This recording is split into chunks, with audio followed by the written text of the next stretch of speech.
एक प्रेमी प्रेमिका होते हैं जो उन दोनों को प्यार हो जाता है और कुछ ही समय पर वो 7 जन्मों तक जीने मरने की कस्में खाते हैं और शादी कर लेते हैं, एक प्रेम के बंधन में बन जाते हैं।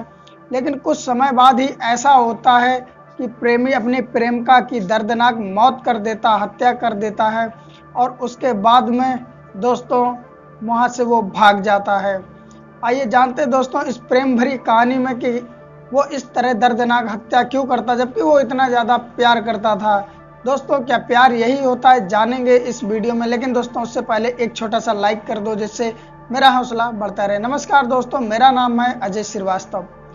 दोस्तों ये कहानी है उत्तर प्रदेश के मेरठ की और मेरठ के अंतर्गत एक सैदना गांव लगता है, ये वहां की कहानी है। दीपक नाम का एक लड़का होता है, वो अपनी ज्वेलरी शॉप पर काम करता था। उसी बीच में एक लड़की आती है जिसका नाम रूबी होता है। वो रहने वाली होती है लखनऊ की और बहुत ज़्यादा पैसे वाले घर से होती है। जब दीपक की नज़र रूबी से लड़ती है तो नज़रों ही नज़रों में कुछ बातें होती हैं।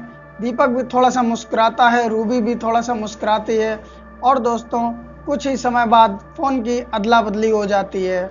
जब फ़ोन की अदला बदली हो जाती है तो दोस्तों धीरे धीरे बात शुरू हो जाती है और बात शुरू होने के बाद में वो बातें मुलाकातों में बदल जाती हैं और ये दोनों मिलने लगते हैं और मिलने के बाद में अपनी प्रेम कहानी की रफ्तार बढ़ा देते हैं।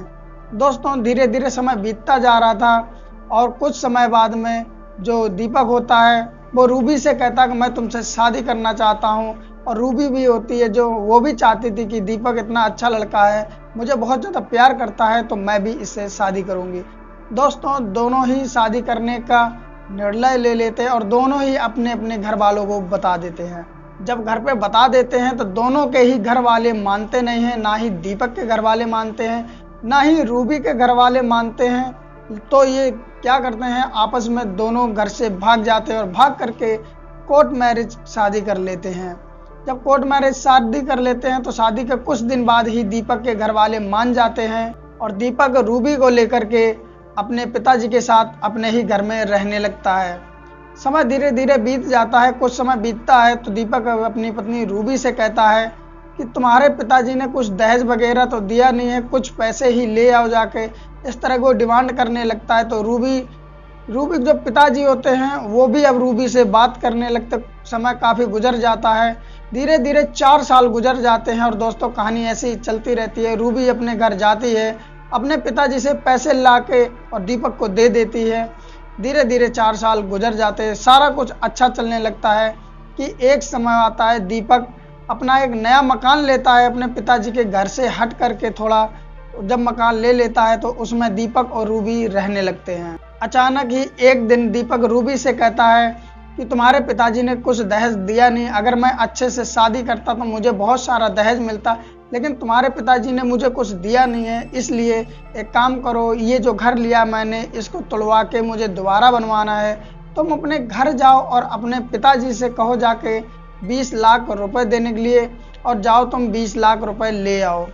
रूबी होती है वो कहती है कि मैं अब पिताजी से 1 रुपए भी नहीं लाऊंगी क्योंकि मेरे पिताजी ने बहुत सारा पैसा तुम्हें दे दिया। धीरे धीरे करके मैं तुम्हें कई लाख रुपए लाके अपने घर से दे चुकी हूँ और तुमने प्यार तो मुझसे किया था, ना कि मेरी दौलत से किया था। वैसे भी जब मैंने शादी की थी तो तुम्हें पता है कि पिताजी बिल्कुल मान नहीं रहे थे, तो घर से भाग करके हम तुमने कोर्ट मैरिज की थी। वो तो ठीक है कि जो पिताजी हमसे बोलने लगे मान गए, अन्यथा वो बोलते भी नहीं आज।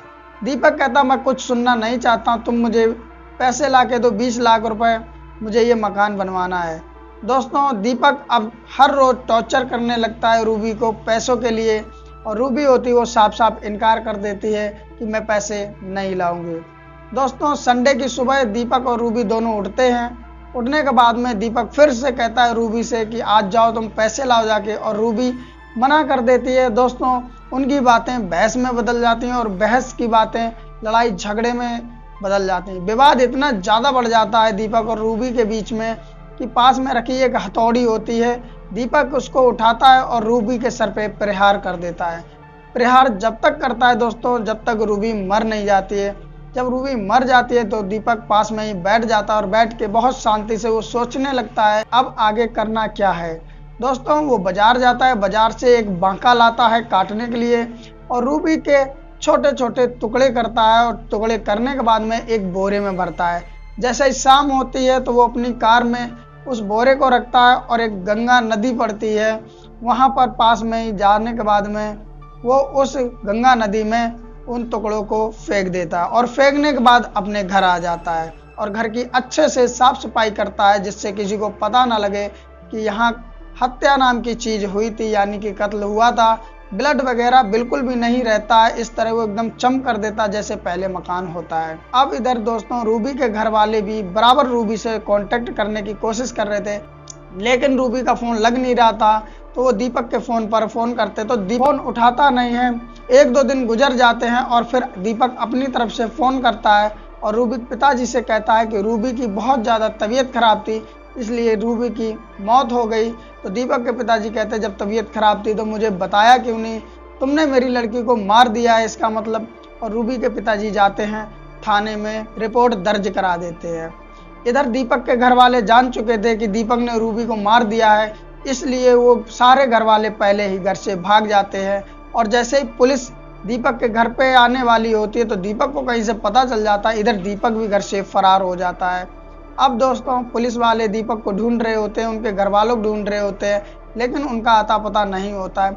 कुछ ही समय बीतता है, दीपक जान चुका होता है कि पुलिस वाले अब मेरा पीछा छोड़ेंगे नहीं और इस तरह मुझे बहुत ज़्यादा सजा भी हो सकती है। तो अपने प्लान के तहत ही पुलिस वालों के पास में एक दिन जाता है और सरेंडर हो जाता है। जब पुलिस वाले दीपक से पूछते हैं तो दीपक अपना सारा गुनाह कबूल कर लेता है और कहता है कि हाँ, मैंने ही हथौड़े से रूबी की हत्या कर दी और गंगा नदी के किनारे उसको छोटे छोटे टुकड़े करके फेंक दिया। जब इतनी बात रूबी के घर वाले सुनते हैं, बहुत ज़्यादा अंदर से टूट जाते हैं, रोते हैं, बिलखते हैं। लेकिन दोस्तों होता क्या, अब पुलिस वाले दीपक को लिवा करके वो गंगा नदी के किनारे जाते हैं और वहाँ टुकड़े ढूंढने की कोशिश करते हैं। लेकिन दोस्तों गंगा नदी का बहाव इतना ज़्यादा होता है कि उसने अंदर नदी में फेंके होंगे और टुकड़े भी बहुत ज़्यादा छोटे छोटे उसने किए थे, जिससे एक भी टुकड़ा वहाँ मिलता नहीं है। लेकिन पुलिस वाले केस को आगे बढ़ा करके कोर्ट में भेज देते हैं और कोर्ट वाले दीपक को सजा दे देते हैं और दीपक अब पहुंच जाता है जेल में। इसी के साथ ये तो कहानी समाप्त हुई। लेकिन दोस्तों क्या प्यार का यही अंजाम होता है? जिस तरह इन दोनों का प्यार शुरुआत में चालू हुआ था और दोस्तों प्यार शादी में बदल गया और शादी करके ये रह रहे थे, लास्ट में अंजाम ये हुआ। ये कहानी सुनने के बाद में आप लोगों को भी प्यार नाम के शब्द से डर सा लगने लगा होगा। और दोस्तों होता भी ऐसा है, 80% जो माता पिता के खिलाफ जाके शादी करते हैं उनका अंजाम लगभग ऐसा ही होता है और वो कभी भी प्यार से रह नहीं पाते, क्योंकि प्यार शुरुआती तौर पे होता है, वो प्यार नहीं दिखावा होता है और शादी करने के बाद में कुछ ना कुछ बातों को लेकर विवाद होता है और ऐसे ही मैटर हो जाते हैं। दोस्तों क्या प्यार इसी को कहते हैं? जरूर कमेंट करें, अपनी राय जरूर दें। दोस्तों ऐसी वीडियो सुनने के लिए चैनल को सब्सक्राइब कर लें और बेल आइकन आएगा उसे प्रेस करके ऑल कर लें और एक लाइक भी कर दें और अपने दोस्तों को फेसबुक पे, इंस्टाग्राम, व्हाट्सएप पे शेयर भी करें। मिलते हैं फिर किसी नई कहानी के साथ, तब तक के लिए नमस्कार।